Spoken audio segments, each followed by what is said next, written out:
G'day guys, Ryan from ECS, here today to talk to you about our one of our favourite models, the Slab.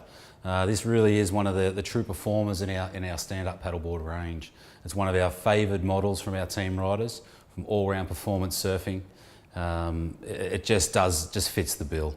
I mean, when you think about most East Coast conditions, or not just East Coast conditions, but most conditions that we surf on a day-to-day basis is generally waist to head high. You know, very rarely does it get clean and double overhead that you need a real punchy performance type board.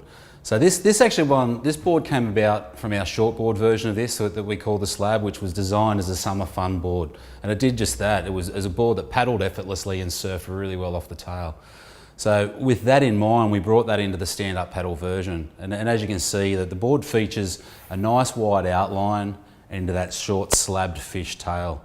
It's got a stage rocker that's fairly flat through the middle, so you can get plenty of stability, but it does have a little bit of kick at the nose. And that's important, especially when you're riding a shorter version of a stand-up paddleboard, because as you go shorter, you got less stability in the water, and you need to have a little bit of nose to create immediate lift for when you're paddling into the waves. Now these boards, because they have a wider nose and wider tail, give you the feel or the stability of a board that's about 2 feet longer. So this board is only 7 feet long, it feels like something in a performance shape of around about 9. So you can definitely ride these boards shorter and wider. It really is geared for a performance sup rider who's been supping for a while, that's looking to get out in the surf and to throw the board around. When we flip the board over and we look at the bottom, there's a lot going on here.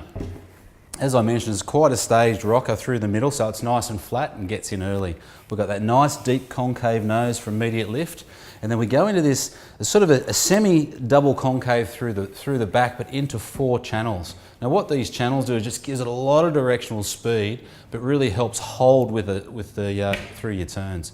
Some of the problems with boards with wider tails, you can get a little bit skatey and not too much drive. But we've addressed that point, especially in this board. You'll notice that it's got a pronounced hip. And at this hip, it really straightens up through the tail into the slab fish.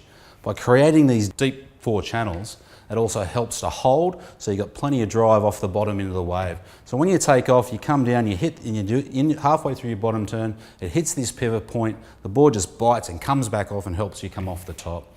You get a lot of good controlled release. I do recommend usually setting these boards up with the wider tails with a larger set of fins just to give you a little bit more drive.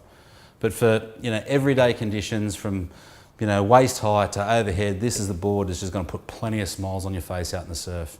When we look at the construction of this board, we've set this up as what we called our carbon matrix. Now that combines a carbon and Agra deck to give you a little bit more flex and drive with the torsional strength that you get from a carbon bottom. When we flip the board over, you notice underneath the carbon and Agra, we have a full deck and wrapped rail of Divinacell and then just straight carbon on the foam on the bottom. So this combination just gives a lot of flex, a lot of drive out of your turns.